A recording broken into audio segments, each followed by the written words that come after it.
Everybody has a podcast these days, but for many, being able to hold an engaging conversation it's proven to be harder than it looks. Everyone thinks they can do it, Larry. Yeah, award-winning broadcaster Tavis Smiley has sat across from some of the biggest names in politics and entertainment. Now he's sharing what he's learned over 4 decades. He joins us from Los Angeles. Good morning.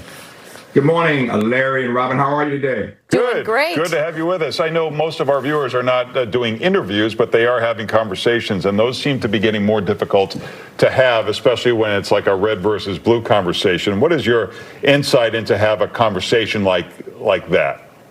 Well, first of all, Larry, I think you're right. Everybody, I heard Robin said the same thing earlier. Everybody now is engaged in some kind of conversation. Everybody has a podcast. My dog has a podcast.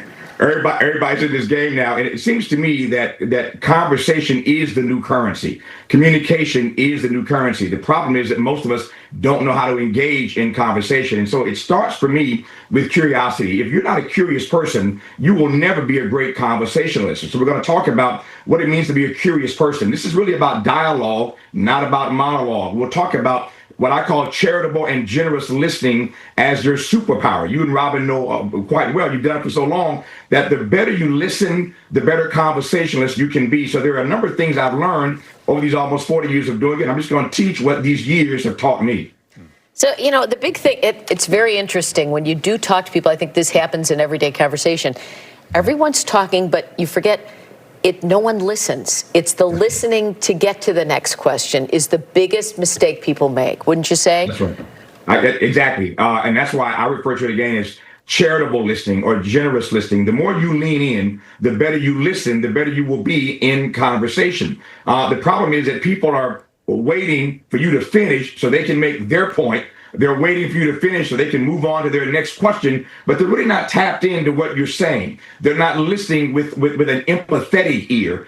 So again, it's about people wanting to express themselves, but not hear the other side. And that's not how you curate a great conversation. Yeah, but I bet Tavis is someone who has these conversations on air and off air that you ask challenging questions, which I think sometimes lead to a better conversation. I think you're right about that.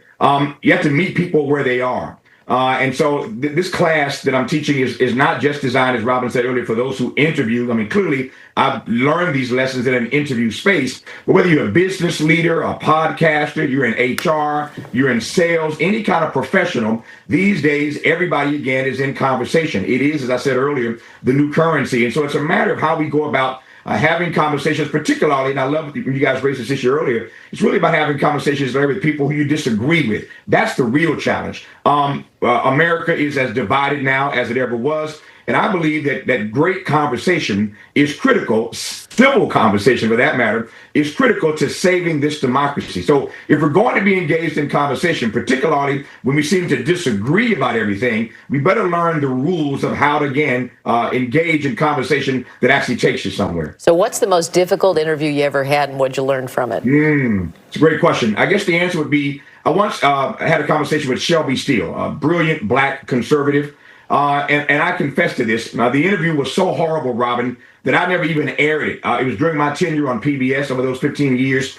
And the reality was that I got caught up in it.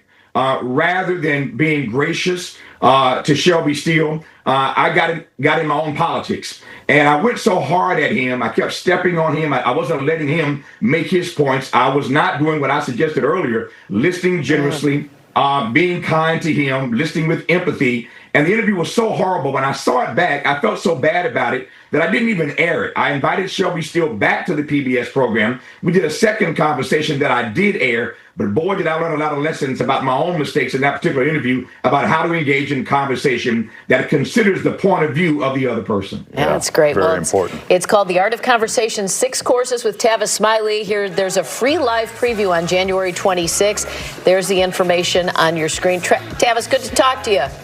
Robin and Larry, thank you for your time, for the time of the day. Have a great rest of your day. Good to see you, Tavis. Thanks.